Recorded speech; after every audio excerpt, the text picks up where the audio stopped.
6.17에 이어서 이제 7.20 대책이 추가적으로 아주 짧은 시간에 나왔는데 지금 아주 단기간에 이어서 대책들이 나오다 보니까 지금 이제 시장 자체가 굉장히 혼란스러운 상황이죠.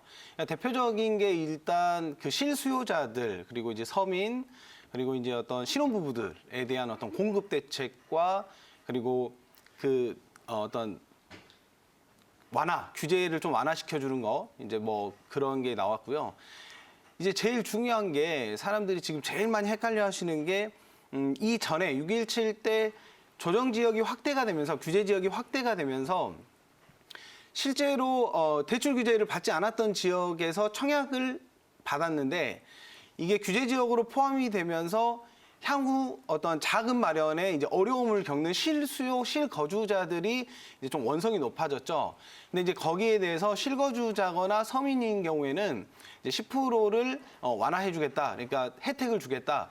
기본적으로 만약에 조정지역이라면 9억 이하 같은 경우에 50%, 9억 이상은 30%인데 거기서 10%를 플러스 해주니 이게 이제 조정지역을 지정하기 전과 동일하기 때문에 뭐 어떤 서민이거나 실거주자들 같은 경우에는 자금 조달하는데 이제 큰 무리가 없다. 그러니까 6.17 대책 이후에 나온 어떤 보완책 중에 하나가 되고요.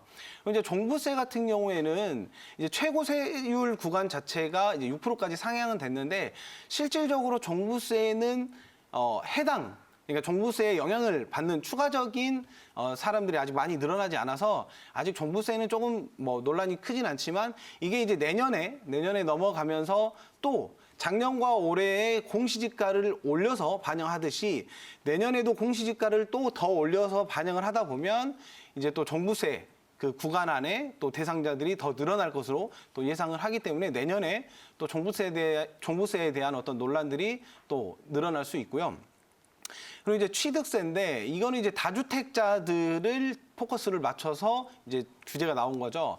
취득세 같은 경우에도 2주택자는 8%, 3주택자는 법인과 동일하게 12%. 그러니까 3주택자 이상은 일단 취득세에서 12%를 내야 되기 때문에 이게 나중에 어떤 이 그 주택을 투자를 해서 내가 낼 수 있는 수익 부분에서 12%를 이미 빼고 시작을 하는 거기 때문에 제가 생각했을 때 다주택자들은 주택을 더 늘리는 데에서는 조금 주춤하지 않을까 이제 그런 생각이 들고요.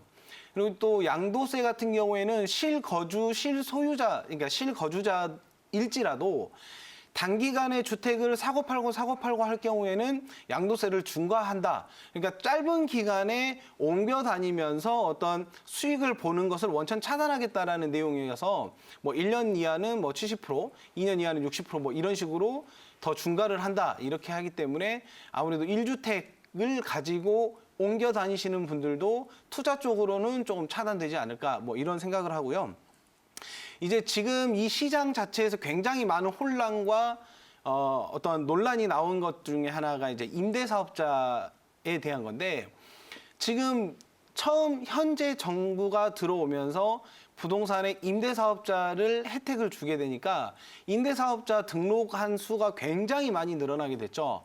이제 다주택자들은 보통 임대사업자를 등록을 해놓고 주택수에서 제외된 상황에서 이제 주택을 늘려가고 또 거기에 대해서 투자를 하고 이렇게 왔는데 이게 갈수록 임대사업자들에 대한 어떤 혜택이 줄어들다가 이번 7.10 대책에서는 거의 이제 혜택이 사라졌다고 봐야 될 정도로 무방한데 4년짜리는 이제 앞으로 등록이 안 됩니다. 그리고 8년짜리 같은 경우에는 앞으로 등록할 시에는 10년짜리, 그러니까 4년, 8년은 사라지고 10년짜리만 남게 되고요.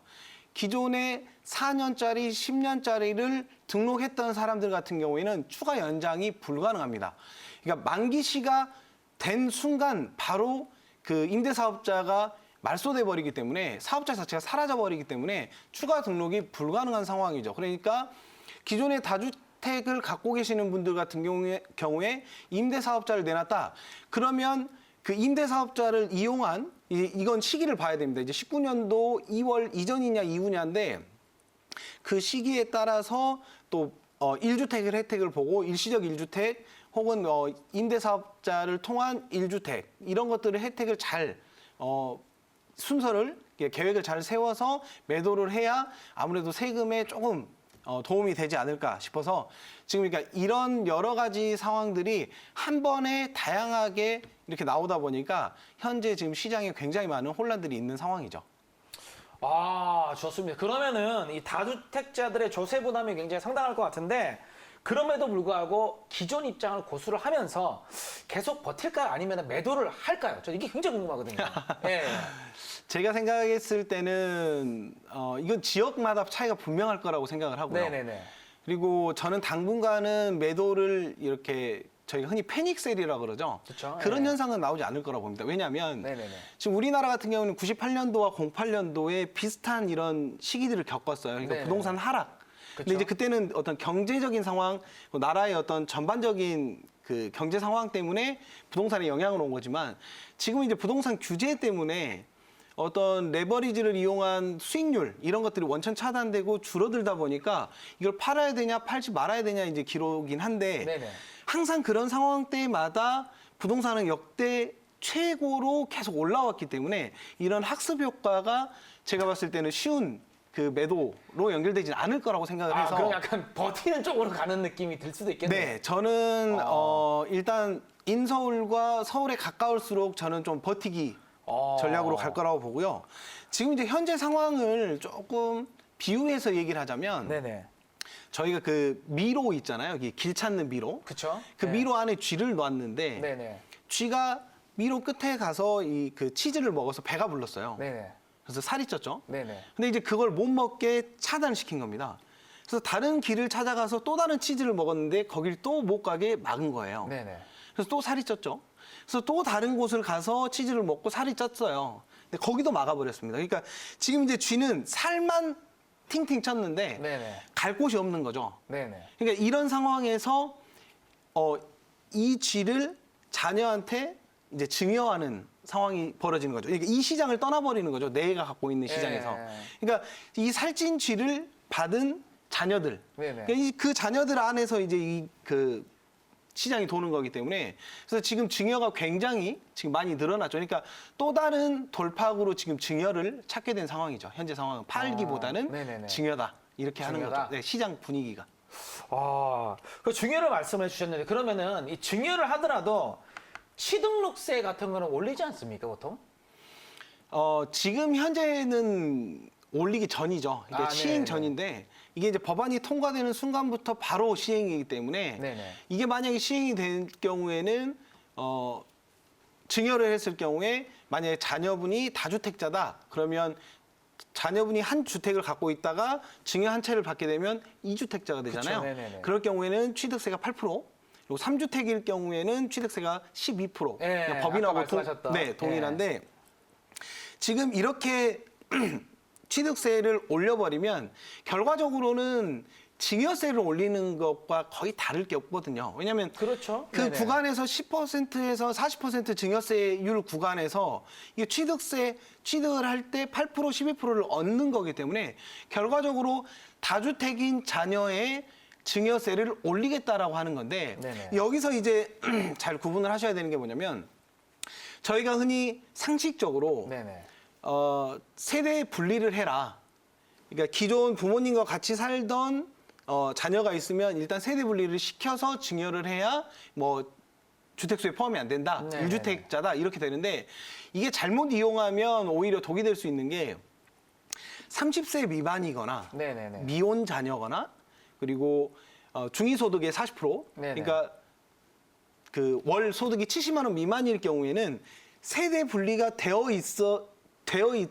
있을지라도 이것은 인정을 하지 않습니다. 70만 원 미만의 소득인 경우. 네, 그거거나 아니면은 왜 이런 거 있잖아요.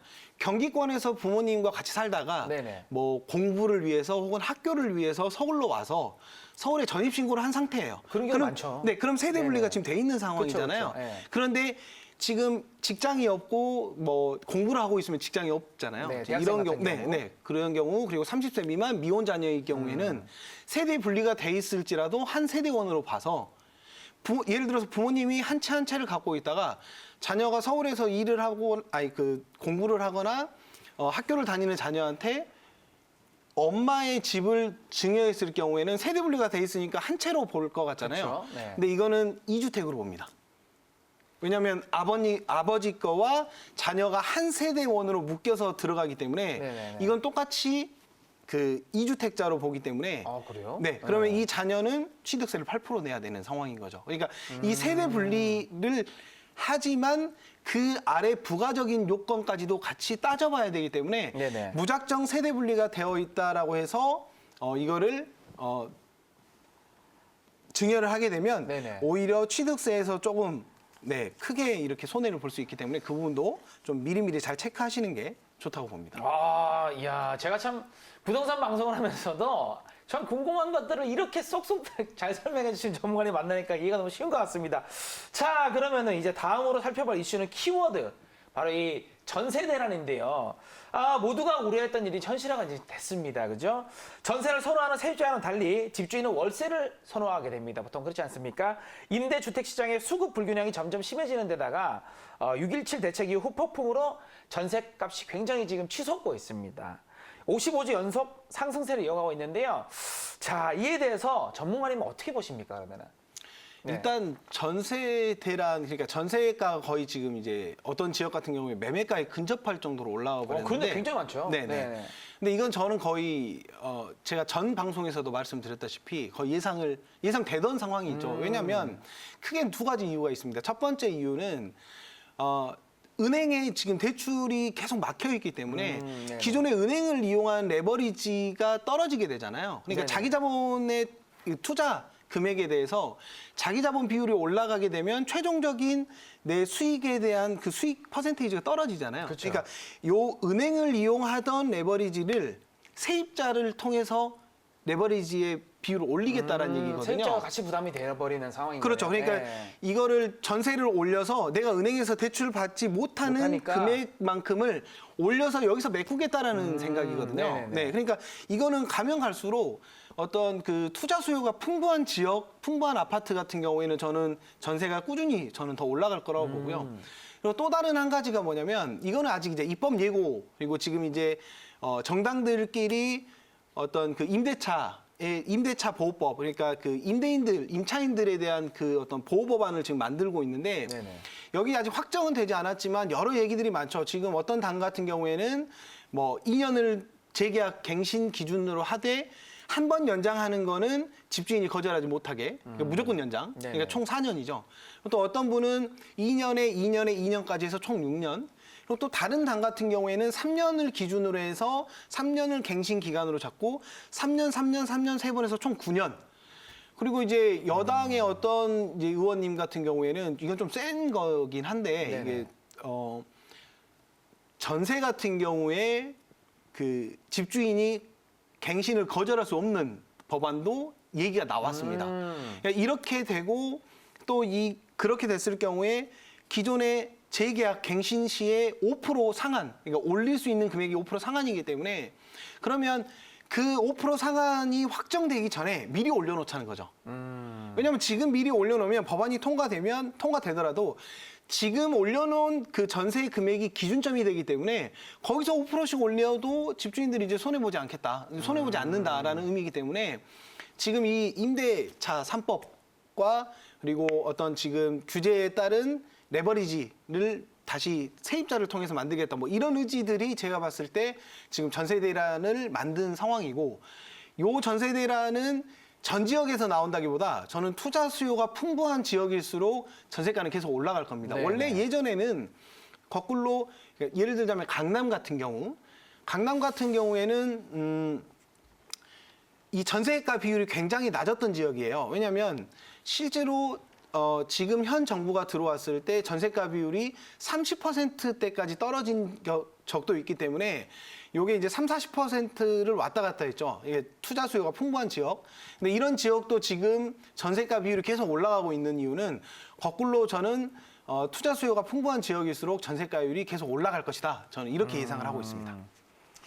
자, 그러면은 그 전세값이 지금 오른다 그러는데 그래도 뭐 다 오르진 않을 것 같다는 그런진 않을까 생각하는데 주로 어떤 지역이 좀 오르겠습니까? 저는 개인적으로 제가 사는 동네만큼은 좀 제가 안 올랐으면 저는 진짜 전세를 살고 있거든요. 네, 일단 저는 그 인서울 내에서 저희가 이제 잘 알고 있는 뭐 마용성이라든지 강남이라든지 네네네. 목동이라든지 지금 뭐 재건축 때문에 들썩이는 여의도라든지 뭐 이런 지역을 위주로 먼저 시작을 하고 그 외 지역들이 이제 저는 따라갈 것으로 예상을 합니다.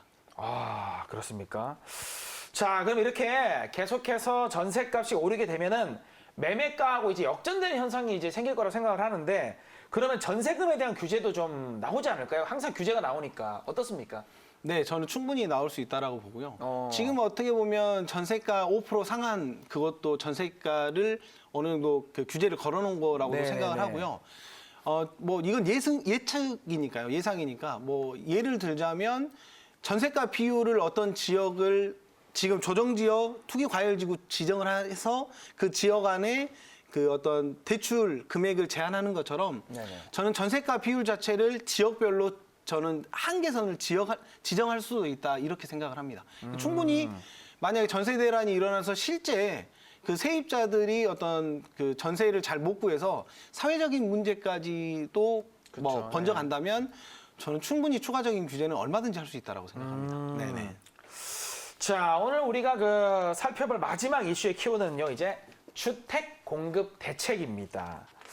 자, 지난 16일 김현미 국토부 장관님께서 주택 공급을 위한 그린벨트 해제에 대한 논의를 했다가 4일 뒤인 20일 문재인 대통령이 그린벨트 해제하지 않고 보존하겠다라고 발표를 했는데요. 그린벨트 해제가 무산이 됐으니까 공급 확대를 위한 다른 방안을 강구할 것으로 보이는데 자, 그렇다면은 어떤 방안이 있을지 그것도 좀 궁금하거든요. 네. 네네. 그러니까 이게 이제 정부 측에서 하는 얘기들이 또 있고요. 이제 부동산 전문가분들이 하는 이런 얘기들이 그렇죠. 있는데 네. 이제 정부 측에서 그 대안으로 얘기한 게 이제 어떤 공공부지. 그러니까 예를 들자면 지금 최근에 용산의 정비창 기지에 8,000세대를 네네. 공급하겠다라고 얘기했던 그런 공공지 이제 그런 것과 또 군유지. 그러니까 군이 소유하고 있는 지역에서 어떤 군사 시설이 이동을 한다거나 아니면 그 군사 시설이 폐쇄된다거나 뭐 이런 지역 같은 경우에는 거기다 이제 주택 공급을 좀 늘릴 수 있다. 뭐 이렇게 예를 들자면 용산 미군기지 같은 경우가 좀 대표적이 될 수가 있고요. 또 하나는 지금 이제 서울시의 전반적으로 재개발 재건축 시장이 많이 억제돼 있었는데 요 재건축 재개발에 대한 어떤 기준점, 그러니까 좀 예를 들어서 얘기하자면 어떤 건축 심의 자체를 조금 완화해서 이걸 건축 심의를 좀 통과해서 빨리 재건축 재개발을 할 수 있도록 뭐 재개발 재건축 시장을 좀 완화시켜서 공급을 늘리는 방법 뭐 이런 것들이 있고요. 또 하나는 그 용적률을 상한시켜서 네네. 지금 기존의 건축으로 올라가고 있는 것들의 용적률을 상한해서 예를 들어서 20층이다 그러면 이걸 30층까지 지을 수 있도록 해서 이제 공급량을 늘리는 방법 이런 여러 가지 방법들이 현재 존재하고 있습니다. 네. 전문가님 말씀하신 대안들도 여러 이해관계에 의해서 의견 대립이 예상되는데 가능할 것 같습니까? 진짜는 그 궁금해요. 뭐 의지가 있다면 가능하겠죠. 네, 의지가 네. 있다면 가능하지만 이제 그 이해 관계 부처들이 반발이 저는 좀 예상이 되는데 일단 네네. 첫 번째로 공공지 같은 경우에는 지금 땅이 거의 없습니다. 공공지를 만들어낼 수는 없고요. 이제 군유지 같은 경우에는 지금 군의 입장은 국방부 입장은 충분히 지금까지도 많이 줬는데 더 달라고 하면 이제 계속 이렇게 군들이 그 지역을 벗어나게 되니까 네네. 이제 그것도 어떤 보안상 이제 안보상의 문제가 있을 수 있다. 네네. 그래서 이제 그 의견 대립이 있고요. 이게 재건축과 재개발 같은 경우에 규제를 완화해 준다. 근데 이것도 그 시점이 중요합니다. 예를 들어서 지금 이 규제를 완화해 준다 그러면 어느 그 여러 단계 중에 재건축과 재개발이 뭐 조합원 설립부터 관리처분 인가까지 여러 단계가 있는데 이 단계에서 어느 단계 안에 포함돼 있는 것들만 완화를 할 것인지 아니면 전체 구간을 다 포함해서 완화를 해줄 것인지 그리고 또 그 완화의 기준점도 정확하지 않고 지금 서울 쪽 같은 경우에는 집값이 너무 올라 있기 때문에 재건축을 재개발을 한다고 해도 사실상 주민들이 안 좋아하시는 분들도 되게 많아요. 왜냐하면 실제로 내가 여기서 재개발이 돼서 분양을 내가 조합원 자격을 가지고 추가 분담금을 납부하고 나중에 분양까지 받을 수 있는 기간에 낼 수 있는 현금 그러니까 능력이 안 되는 분들이 많기 때문에 오히려 그냥 나는 현재 살고 있는 집에 계속 살겠다라고 하시는 분들이 있는 반면 빨리 여기를 재개발을 해서 좀 좋은 집에 살고 싶다 하는 이런 주민들이 있기 때문에 이게 주민들 간의 이런 대립이 또 예상될 수 있어서 재개발, 재건축도 조금 쉽게 완화하기는 어렵고 현재 상황에서는 조금 단기간에 빨리 어떤 공급을 늘릴 수 있는 방안으로는 제가 생각했을 때 용적률을 조금 상한을 좀 풀어서 용적률을 상향시켜주는 것들이 제가 봤을 때 어떤 논란을 크게 만들지 않고 조금 빨리 공급을 늘릴 수 있는 방법 중에 하나라고 생각을 합니다. 저는 근데 이 재건축하고 재개발을 만약에 완화를 시킨다면은 네네. 다시 또 좀 투기가 다시 일어나지 않을까라는 생각을 하거든요. 뭐 충분히 가능성은 있지만 네네. 지금 그런 재개발 재건축이 뭐 투기 그러니까 투자의 시장으로서 어제 오늘 일이 아니기 때문에 네네. 뭐 지금까지도 충분히 투자 시장으로서도 계속 이렇게 와 있기 때문에 거기에 대한 규제들이 충분히 지금 들어가 있습니다. 예를 들자면 재건축 같은 경우에는 지금 입주 요건 2년을 채워야 그 조합원 자격을 받을 수 있고 지금 재건축과 재개발 둘 다 이제 공동적으로 조합원 자격을 지위를 양도가 불가능한 상황이기 때문에 그런 것들이 지금 아직 규제가 걸려 있어서 뭐 재개발 재건축 시장을 좀 풀어준다고 할지언정 아직 뭐 이렇게 뚜렷하게 갑자기 불이 붙어서 풍선 효과가 나는 것처럼 불이 확 붙어서 뭐 시장이 갑자기 급등한다거나 아니면 거래가 늘어난다거나 뭐 그렇게 단기간에 뭐 그런 효과들은 없을 거라고 생각을 합니다. 네네.